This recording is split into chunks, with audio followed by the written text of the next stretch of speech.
So I'm going to wrap this presentation back around to an understanding an epiphany that I just had that reveals how the Mormon religion and the New Age culture of wokeism both simulate love, but remove the individuality.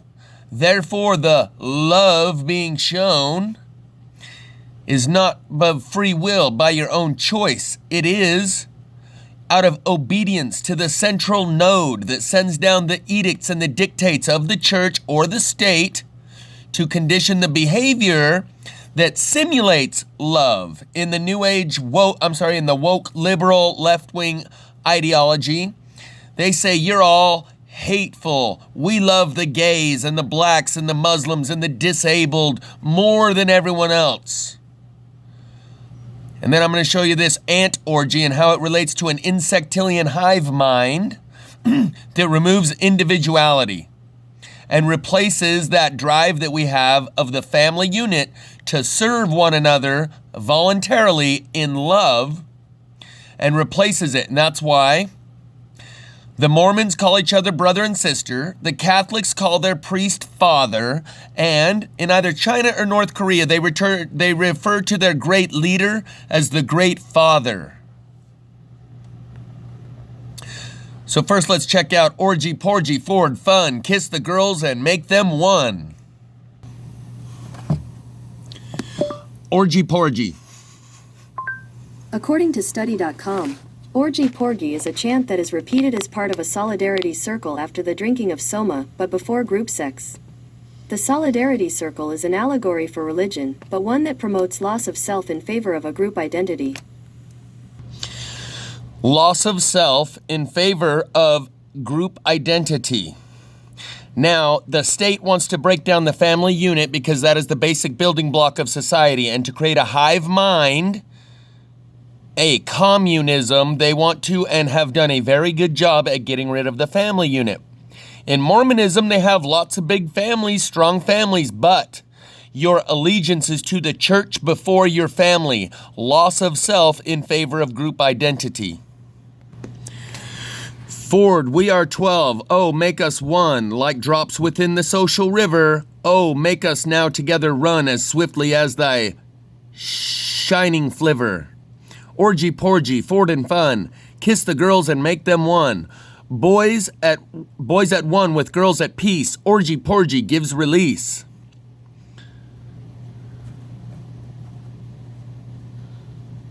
Oh, hold on. There we go. The song is sung during the Solidarity service, attended by Bernard in Chapter 5 of the book Brave New World. It gives an example of the banal religion of the world state that the world state uses to keep its members in conformity with societal rules. The song's silly wording helps emphasize the triviality of the ceremony. It also contrasts with the snippets of Shakespeare that John quotes later in the novel. The theme of anonymity is a metaphor for the whole of world state society, whose aim is to create humans that are indistinguishable from each other as machines made on an assembly line.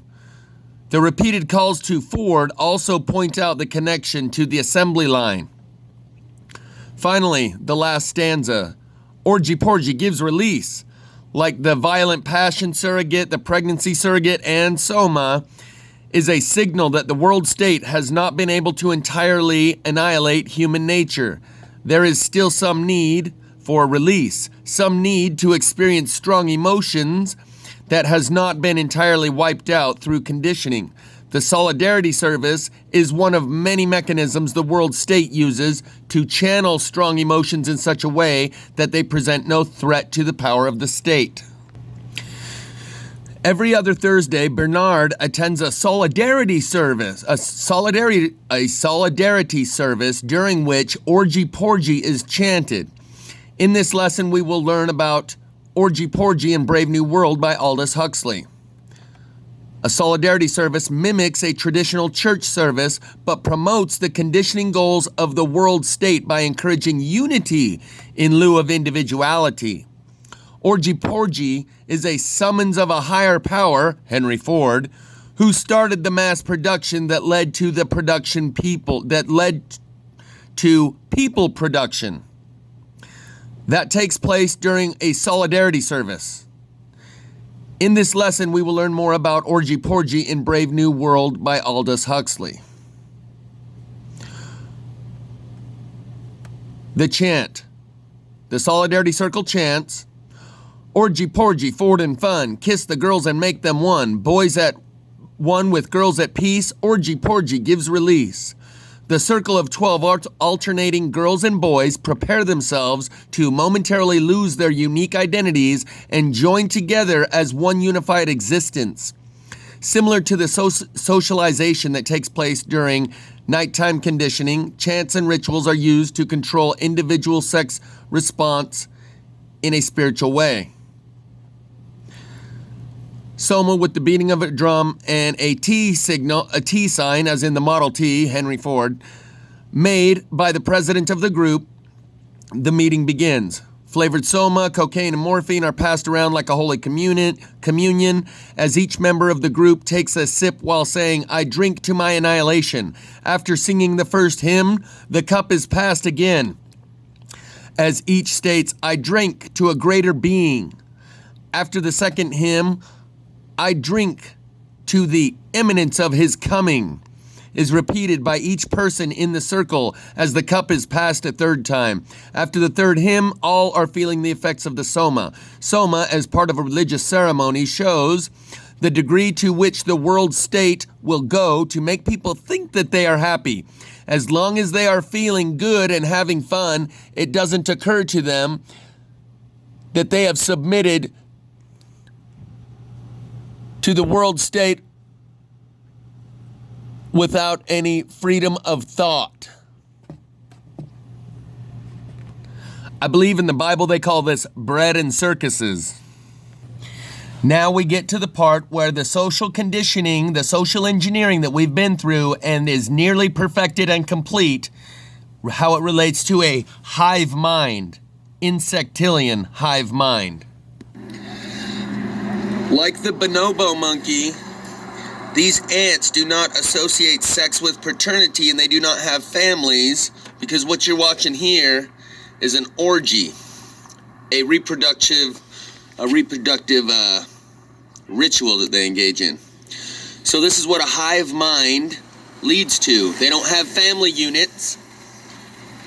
They have one big family.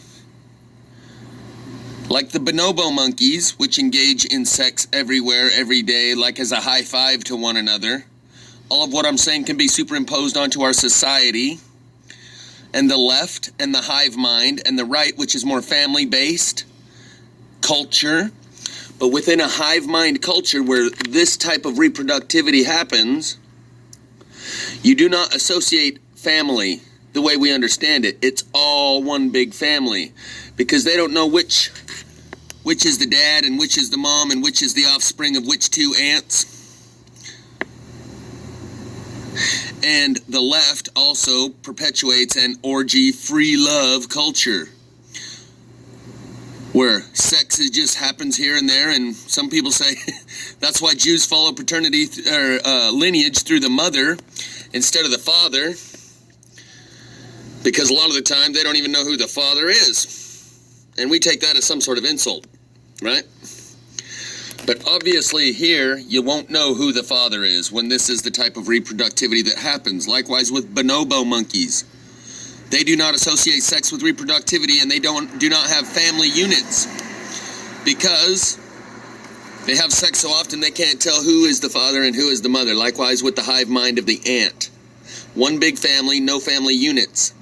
Therefore, the psychological, sociological structure of the society is very different than one that's built upon family units as the basic building block of society. I just thought that might be an interesting thing to make note of, because Because I've spoken before about how they try and break down the family unit in order that all of us are just individuals. And once they're all just individuals, they're like putty in your hands. But when they are family units, they will stick up for one another. They will fight and die for one another. Here we have more groups going on.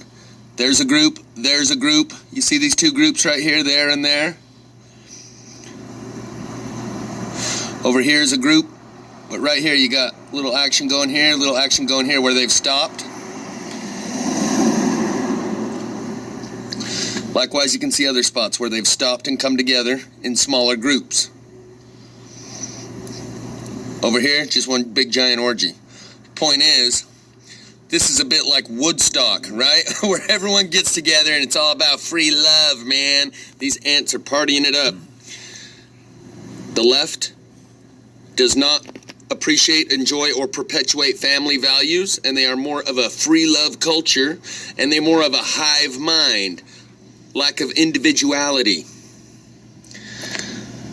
There are officials on the left who have said we need to come to understand children do not belong to their parents. Children belong to the entire community. They have said these statements right out in the open. The insectilians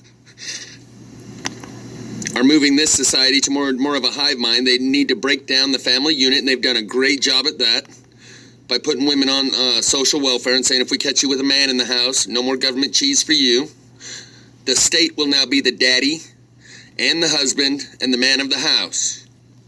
And we will pay your bills, and we will be your caregiver and your provider and your protector unless we catch you trying to form a family unit, and then we're going to cut you off the government cheese.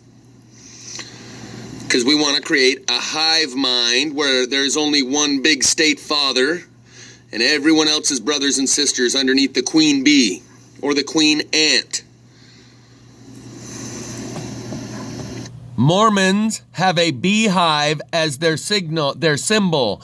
They try to simulate love and brotherly love by sending people over to your house to greet you and tell you how much they care for you and bring you gifts and check in on you, when they're actually following the orders and the edicts. They are only engaging in obedience to the edicts from the central authority that send them out to engage in this type of behavior that simulates love, but they are not doing it of their own free will.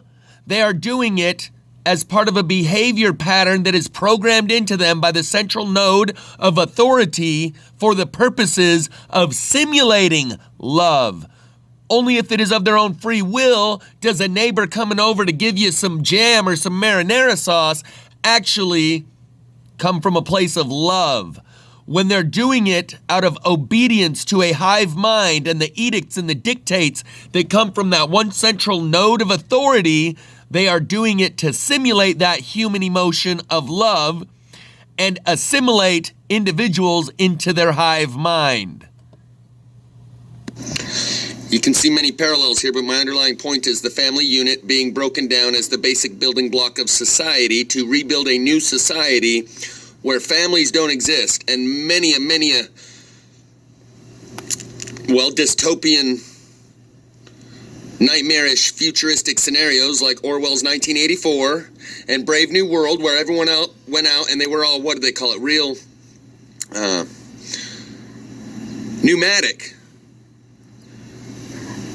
Anyway, they had sex a lot with anybody, and in Brave New World, it was discouraged if you had sex too many times with the same partner. You were encouraged to swap and find new partners every week, and if you started staying with one partner too long and started seeing them too many times and maybe starting to fall in love, the state would look down upon you and say, that's not good. You must find a new partner every week.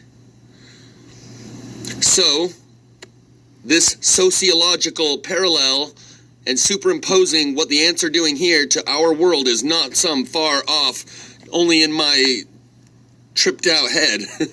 This is actually an understanding of social structure that is being attempted to be superimposed upon our society. A hive mind without family units. And the way to get there is to break down the family unit. Now, in high school, kids, boys and girls, they can't even date, because of the psychological, sociological engineering that's been done, where men are bad and evil and patriarchy and women are superior and men are scum beneath their feet. Boys can't even ask a girl on a date.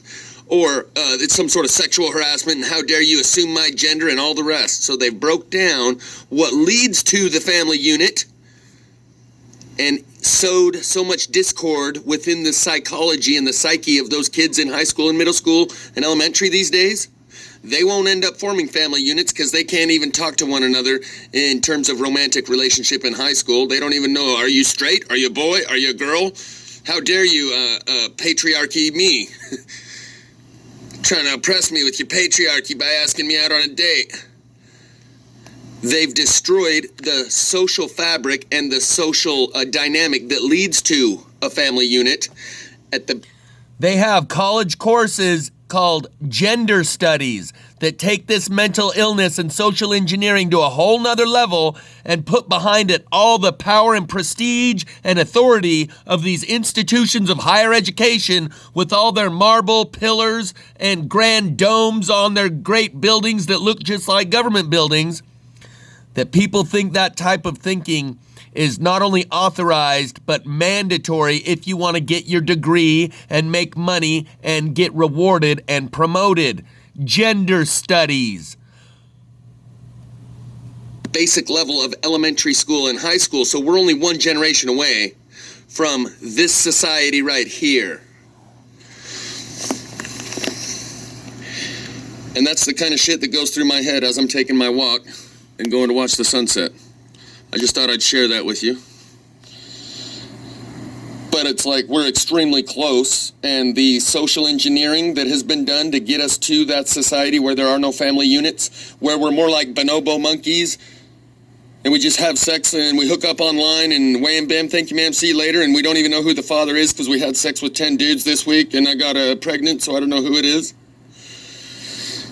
Along with the rest of social engineering that deconstructs the family unit as the basic building block of society, we have come a long way toward creating that hive mind with the one large family. And the authority is the state. The state becomes the father of the household, the husband. You know, father knows best. No, we've gotten rid of father and portrayed him as Homer Simpson and Al Bundy. And father no longer knows best. You used to have fear of alienation by Heavenly Father, by the father of the household, and by your peers. They've gotten rid of Heavenly Father and father of the household, and the only social fear of alienation and rejection that people have now is political correctness. The hive, your peers. That's the only fear of alienation and rejection people have is, will I cross the line and be outed in the cancel culture, where the culture is what determines the morality and the standards and the principles of behavior, not the father of the household or the Heavenly Father. That's key. Morality and ethics is not even a thing in a hive mind unless you have individuality, where it is up to each individual to practice morals and ethics within their behavior. Then whatever's moral and ethical is simply the edicts of that one central node of authority. If you are not the author of your own authority, you cannot have morality or lack of morality. You are simply in alignment with and obedient to the central authority, or you're not. So long as you're obedient to the central authority, there is no expectation of morality or ethics to be practiced by any individual. That is up to the central authorities to determine how we behave, and we are not responsible for our own morals or ethics. This is what James True tries to emphasize, that you create morality and ethics, not some central node of authority within a church, not a book. You are the source of morality. That was a big bone of contention between him and Owen Benjamin, who said, oh no, the Bible, that's what determines morality, the central node of authority who wrote the book on morality, and therefore all of us are just required to be in compliance and obedience, and therefore we're morally and ethically in compliance. Without the individuality, there is no morals or ethics. Political correctness, whatever consensus reality says, and every week they have a new list of words that are unacceptable. We are inches away from that hive mind social structure that they've been aiming for generations. Is it not time to break it back down and build it up again and start over? Flush it all away? Mom's coming round to put it back the way it ought to be. Okay, the neighbors are probably sick of hearing me go off like a crazy man, so I should probably move along here. And that about wraps it up. So just to recap and wrap this back around to, there is a large parallel to the woke culture of the left-wing liberal ideology where they say you're full of hate and they're just more loving than you because they love the gays and the blacks and the Muslims and the disabled, anyone besides the white male heterosexual Christian. They love everyone else, and they've created a tribalism where instead of, say there's 100 tribes, each one within each tribe traditionally thinks that we're the good guys and the other 99 tribes are all the bad guys. The in-group and the out-group of group psychology is tribalism. Traditionally, each tribe considers themselves to be the good guys, we're the in-group, and the other 99 tribes are the out-group. The liberal ideology has taken all 99 and collectivized them against the one and said we're all part of the one in-group and the only one out-group is the white, male, heterosexual Christian. Likewise, there is more parallels between the left and Mormons. They both simulate love, but it's actually compliance and obedience to a central authority that they are actually doing. They are showing an obedience to that central note of authority and simulating a real human emotion. Likewise, they try to override that natural human instinct, that bond that is developed between family members of love. And they replace that bond and your drive to serve your family and work for them and even fight and die for them and redirect that natural human instinct towards the church or the state. That's why in the state of either North Korea or China or both, they refer to their great leader as the Great Father. Catholics refer to their priest as Father.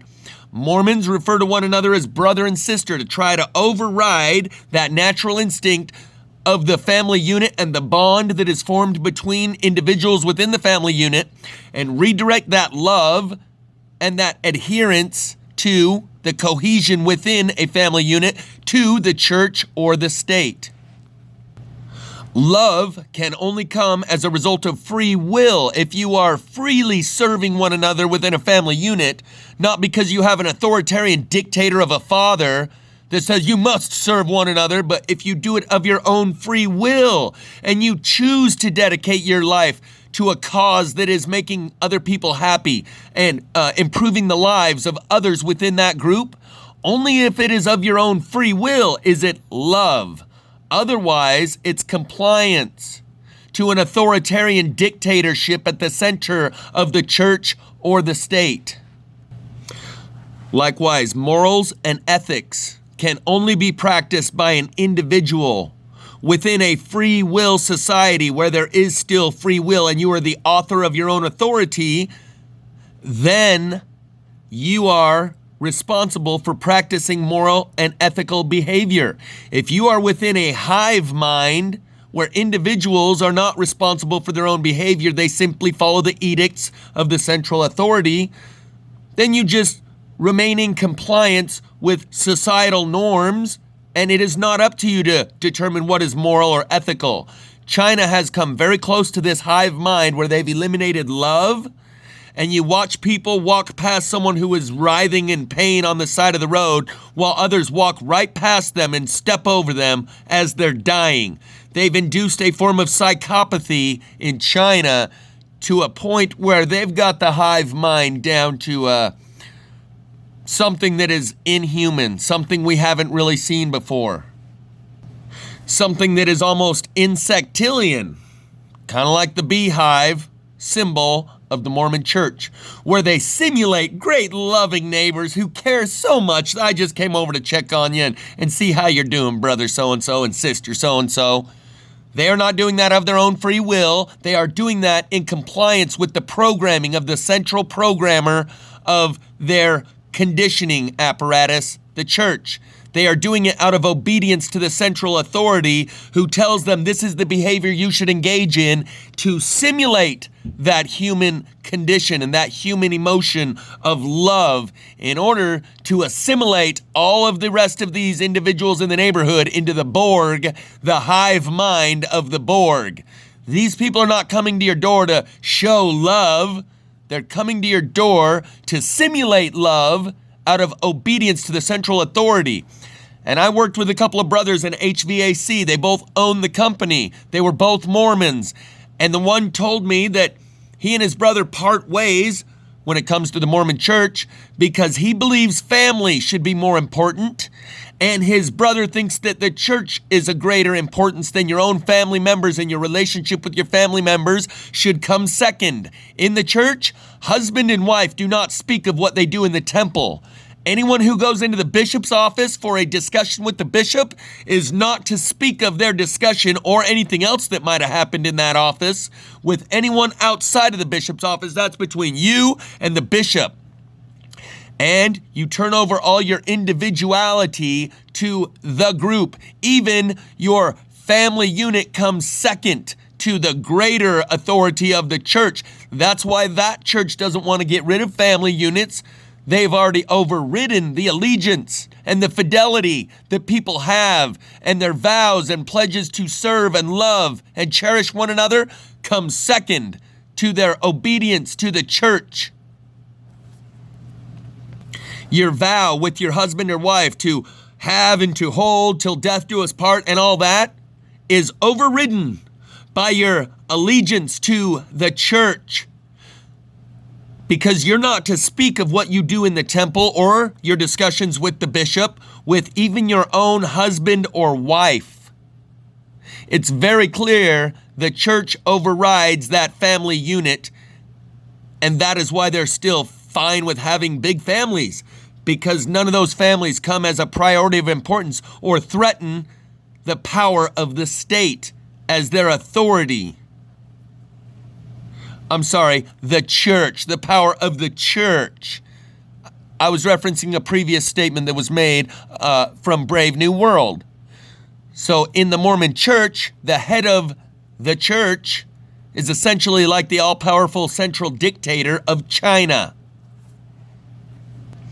So with orgy-porgy, for fun, take the girls, kiss the girls, and make them one, they have taken all the families and made them one hive mind that is accountable to the hierarchy of authorities within the church. They have their living prophet who has his 12 apostles beneath him, who appoint the 70, the quorum of the 70 beneath them in a pyramid structure of authority, and the church authorities are simply the same bureaucracy as a state-ran governmental institution, and that love that they're appearing to demonstrate in their behavior is actually the behavior that is dictated to them from that central authority in order to simulate that human emotion and that human behavior in order to be attractive to the other humans that are still human and haven't given over their soul to the great central authority and still have their individuality and their free will and are the authors of their own authority. Only with that individuality can you even demonstrate or engage in love or morals or ethics. Otherwise, you're just a robot following the programming of the central robot who's trying to make his robots appeal and appear more human. Resistance is futile. You will assimilate to the insectilian hive mind of the beehive. Amen. Hallelujah. Patriotism is the same thing. It seems like a lofty, noble virtue of character to be patriotic. It is giving over your free will to a hive mind. God didn't give you free will in order that you would hand it over to someone else, be it a church or a state. I've said at least 1,000 times in the last couple of years, individuals find God, groups do not find God. We must become the authors of our own authority because the state has clearly become a religion of zealots who claim science, another institution that takes over your mind and requires you to submit your own ability to reason and ration and think for yourself. It's the science, you bigot, shut up. Just take your vaccine. But, hey, this guy's asking too many questions. He's exiting the hassle-free zone of acceptable thought. Call the thought police in the name of science, in the name of our higher education institution, our church, or our state. Combine all three of those, and we all must become the authors of our own authority and reestablish what it is to be moral and righteous people. And think for yourself. Do not submit to the authority of a science. Well, I have the credential from the Bureau. Meritocracy funneled through bureaucracy creates credentialism. I don't give a shit if you have a credential. That doesn't mean you merit listening to. Being the author of your own authority in a society where we go by merit, what a person can actually do.